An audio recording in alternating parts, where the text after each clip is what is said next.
May the light always shine with you. Welcome to this video on the Zen Warrior channel. My name is Shri Satguru, Buddha Rawa Bhagwan. In today's video, we're going to talk about Sensoji Temple and the Asakusa Kannon statue, the story of the fisherman,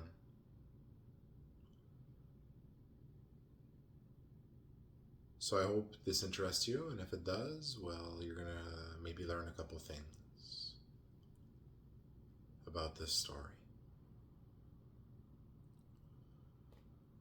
So Sensoji Temple is the oldest temple in Tokyo, and it was built around the statue, the Asakusa Kannon. And this statue has a story, an origin story of being found in a river by two fishermen, two brothers, and their names are similar but not the same. So these two brothers were fishing, very famous brothers were fishing, and they came upon a place in the river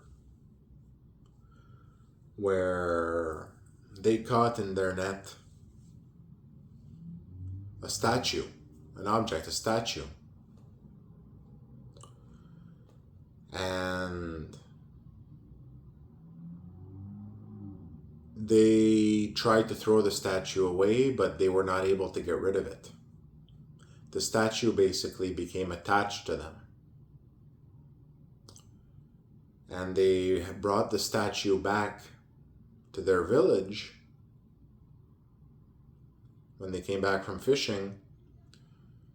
And the head honcho priest of the village greeted them, and they told them what they had found, and he confiscated it from them, basically, taking it. And he became the first attendant of the statue. And there's been a tradition of attendance of the statue since then. So this statue became the piece around which Sensoji Temple was built, and the story of Sensoji Temple around the statue of Kannon. Kannon is the bodhisattva of compassion, known for mercy, and is known in different cultures in different names, such as Avalokiteshvara. And in other cultures, such as Guanyin. And takes a different manifestation in different lands, and stories and origin stories, as well as the worship of the deity. So there is a statue at Sensoji Temple, and this statue is now actually apparently closed to the public. You can't see the actual statue that was found in the river, and there's a reason for this, and we'll get into that. So around this statue, growth of the temple took place, and many shoguns and different important personages of the history of Japan visited this temple, right? So it's a very important temple in Tokyo.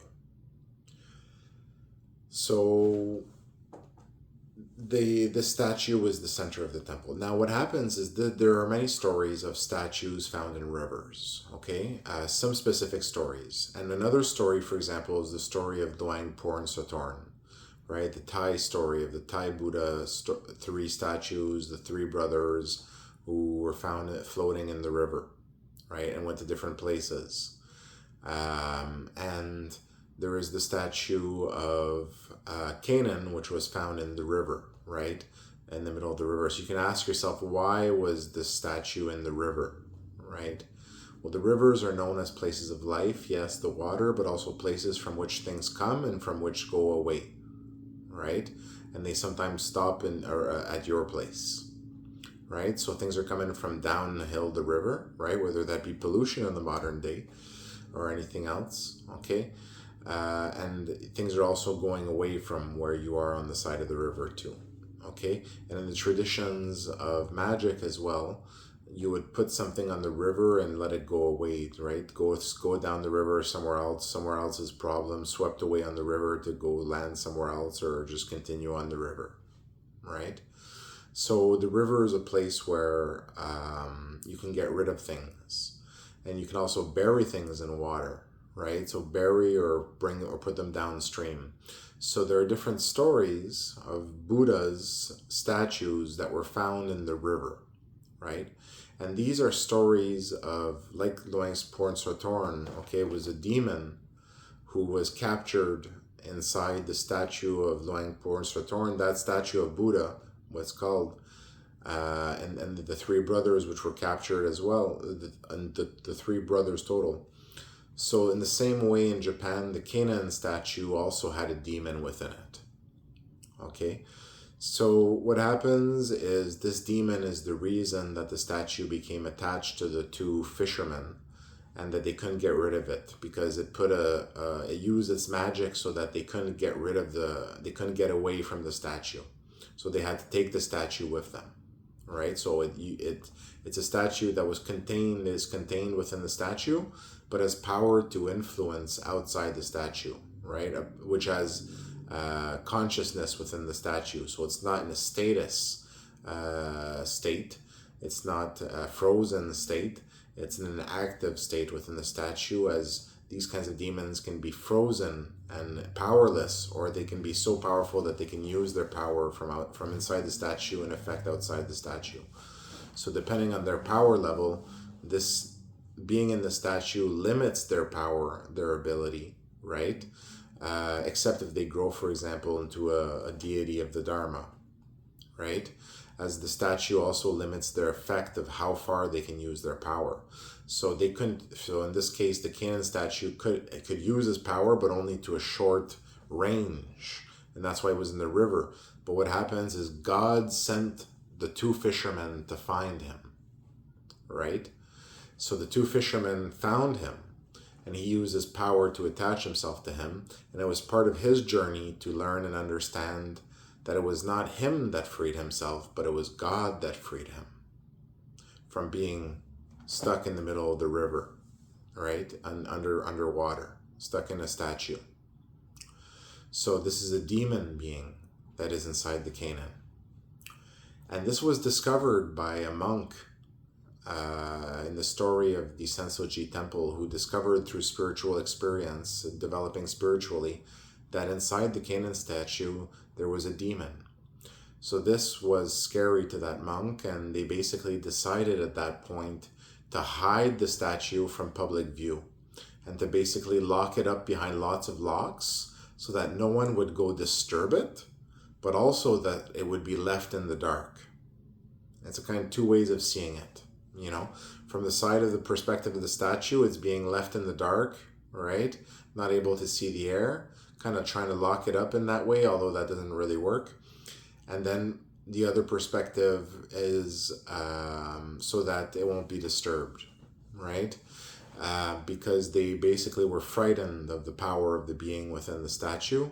But at the same time, it was determined that they needed that being to be around in case Japan ever had to go to that being for any type of assistance or any type of help in the future, right? So they took the original statue and they copied it into another statue, which is the statue of the story of the temple, the statue of Kannon, really that bodhisattva, which the statue represents, right? Versus the statue original, which has the demon within it, right? A Japanese demon, right? A type of demon. Now there's similarities between the demons, obviously, between the different lands and all that, but this is a demon that was taking place, that was moving around in the land of Japan, right? And it was a wishing demon, right? So it was a very powerful demon. It is a powerful demon. That's what it is, and that's where it is. So it's a very powerful demon, which is within the statue, the original statue of Kannon that was pulled from the river, right? That's the story. So there's a storyline, a basis storyline of the Buddha statues coming from the river. And this is revealed to be the storylines that the Shiva avatar, right, that Shiva has put within the story. These stories of these demon Buddhas, right, these demon Buddha stories, who are to become his attendants, right, his guardians to him and his family, right, his guardian deities, demon guardian deities of the Dharma and of Buddhism and of the Buddha, of the avatar, right, of God. So these have the same storylines of the river, like that, which take place, and the Buddha statues, and a demon basically that was captured within the Buddha statue, so that from within the Buddha statue it could become a part of the Dharma, right? So that it could grow and become no longer just a simple evil demon, and grow into something much bigger, right? An attendant of God, a bodyguard of God, right? So as the demon in Luang Por Satorn is a drought demon, right? The other demon inside Kannon, and there's a whole storyline to how the demon got tricked into being put into the statue and all that by the avatar Shiva putting all this into the story, right? But then after that, sending the fisherman to free the demon once it had, so that it could understand the role of God in the Dharma and all that, and in its own story of transformation, right? So that it could itself find its story to become a guardian protector of God, right? One of his attendants and forces. So this is a wishing demon, right? It's known that you can wish to the Kannon at Sensoji, and wishes of health and wealth will be fulfilled, right? Because it's a wishing demon. But it's also known as a desolation demon, right? So you can go to it for the opposites, for success in battle and things like that too, for success in war, right? And all these different things, right?